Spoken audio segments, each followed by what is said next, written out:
Back to news. GST అమలు అయితే రోడ్డున పడతామంటూ గిన్నెలు ప్లాట్లను ముందు పెట్టుకుని నిరసనకు దిగారు స్టార్ హోటల్ నిర్వాహకులు. 18% ట్యాక్స్ పెంచడంతో సామాన్యులపై భారం పడి హాస్టల్స్ రావడం మానేయడంతో తమపై ఆధారపడ్డ కుటుంబాలు రోడ్ల పాలవుతాయంటూ లంచ్ టైంలో నిరసనలు తెలుపుతున్నారు. దీనిపై పూర్తి వివరాలు మా ప్రతినిధి అరుణ్ అందిస్తారు.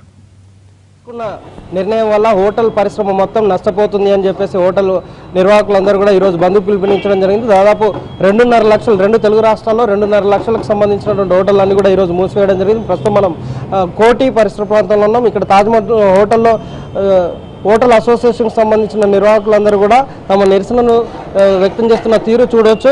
ప్లేట్లు అలాగే గిన్నెలన్నీ కూడా రోడ్డు మీద పడతాం, జీఎస్టీ కనుక అమలైతే 28% హోటల్ ఓనర్లు అందరూ కూడా రోడ్డు మీద పడతారనే దాన్ని ప్రభుత్వం దృష్టికి తీసుకెళ్లేలాగా వినూత్న నిరసన చేపడుతున్నారు. దాంతోపాటు ఇక్కడ దీని మీద డిపెండ్ అయిన వాళ్ళందరూ కూడా ఉద్యోగాలు కోల్పోయి రోడ్డు వాళ్ళు అవ్వాల్సి వస్తుందనే దాన్ని నిదర్శనంగా వాళ్ళు ప్రదర్శించే ప్రయత్నం చేస్తున్నారు. అసలు జీఎస్టీ కారణంగా ఎలాంటి నష్టపోతారు, వాళ్ళు ఏం చేయాలనుకుంటున్నారు, ప్రభుత్వం దృష్టికి ఏం తీసుకెళ్లాలనుకుంటున్నారో వాళ్ళతో మాట్లాడదాం. అశోక్ రెడ్డి గారు, మీరు చెప్పండి, అంటే సిటీ ప్రెసిడెంట్గా అసలు జీఎస్టీ వల్ల ఏం నష్టపోతారు? జీఎస్టీ 18% కనుక పెరిగితే ఇవాళ మంచి మంచి హోటల్స్ అన్ని ఏవైతే నడుపుకుంటున్నారో, మధ్యతరగతి జనాలు వచ్చి ఏవైతే తింటున్నారో వీళ్ళు కూడా రోడ్ల మీదకి వచ్చే ప్రమాదం ఉంది. వీళ్ళు కూడా రోడ్డున పడి మేము కూడా బండ్లు పెట్టుకునే స్థాయికి దిగదార్చకండి మమ్మల్ని, దయచేసి 5% తగ్గించి ఎవరైతే సామాన్య ప్రజలు మా దగ్గరకు వచ్చి తింటున్నారో వాళ్ళని ఇంకా ఆనందకరంగా, ఇంకా ఆహ్లాదకరంగా ఉంచేటట్టు చేయండి. మేము ఏసీలు పెట్టినా, లేకపోతే మంచి మంచి కుర్చీలు వేసినా, మంచి మంచి ఏమంటారు ఫర్నిచర్ పెట్టినా, ఏం చేసినా అది పబ్లిక్ని అట్రాక్ట్ చేయడం కోసమే తప్ప మా దగ్గర ఏదో కోట్లు ఉన్నాయి, లక్షలు ఉన్నాయి, మేము ఏదో ఇది చేస్తున్నాం అనేది కాదు. మా దగ్గర ఉన్నాయి అన్ని కూడా మేము తాకట్టు పెట్టి అప్పులు తీసుకొని వచ్చి వివిధ వడ్డీలు కట్టి వీళ్ళు ఇవన్నీ చేస్తున్న కారణంగా ఇవాళ దానికి ఆందోళన చెంది 18% కనుక పెంచితే హోటళ్లపై పెను ప్రభావం చూపించే ఆస్కారం ఉంది. కాబట్టే ఈ బంద్ను ప్రకటించాల్సి వచ్చింది. దయచేసి ప్రభుత్వాన్ని డిమాండ్ చేసేది ఏంటంటే దీన్ని గమనించి రేపు జరగబోయే 3వ తారీఖు నాడు జీఎస్టీ కౌన్సిల్లో జరగబోయే దీనికి 18% నుంచి 5% తీసుకొచ్చి అందరికీ ఆమోదయోగ్యంగా ఉండే విధంగా, సామాన్యులపై భారం పడకుండా లక్షలాది మంది ఉద్యోగులను, కార్మికులను రోడ్లపై పడకుండా చేయాలని మా ప్రధానమైన డిమాండ్. మీరు చెప్పండి సార్, ఈరోజు ఏ హోటల్స్ బంద్ ఉంటున్నాయి? ఈరోజు అన్ని మేజర్ గ్రూప్ ఆఫ్ హోటల్స్ అన్ని క్లోజ్ ఉన్నాయి. Taj Mahal hotel, Chutneys, Sudha group, N K M grand, Suprabhat group, Priyadarshini, Swagat, అన్ని హోటల్స్ క్లోజ్ ఉన్నాయి. చాలా 95% of the hotels are close today. ఎవరు నష్టపోతారు సార్ ఈ జీఎస్టీ కారణంగా? ఎవరు నష్టపోయే అవకాశం?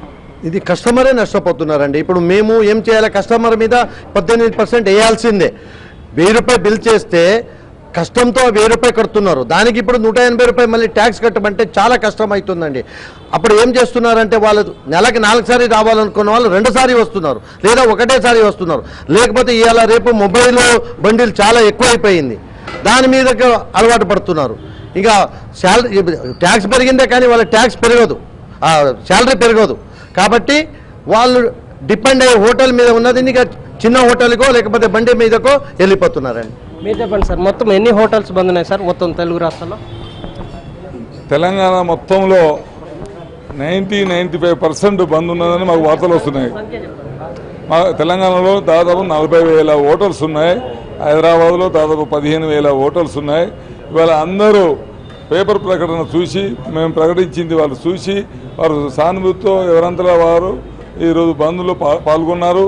మరి ఈ పాల్గొనడం వల్ల ప్రభుత్వం చాలా గుర్తించాలని చెప్పి ఇప్పుడు మేము ఎన్నో రకాల ఇచ్చిన వినతి పత్రాలను పరిశీలించి ప్రజలకు న్యాయం చేయాలని కోరుతున్నాం. చేయని పక్షంలో మేము కూడా హోటల్స్ బంద్ చేసుకొని, బండ్లు తయారు చేసుకొని రోడ్ల మీద పెట్టుకొని వ్యాపారం చేసుకున్న పరిస్థితి వస్తుంది. మరి ఆ విధంగా ప్రభుత్వానికి ఎలాంటి లాభం ఉండదు. మరి ఉద్యోగస్తులందరూ ఉద్యోగాలు కోల్పోతారు, గవర్నమెంట్కి 1 రూపాయి కూడా ఇన్కమ్ రాదు. మరి ఆ విధంగా మాకు ఆ ప్రోత్సాహం ప్రభుత్వం ఇవ్వదని చెప్పి మరి ఈ సందర్భంగా మేము తెలియజేస్తున్నాం.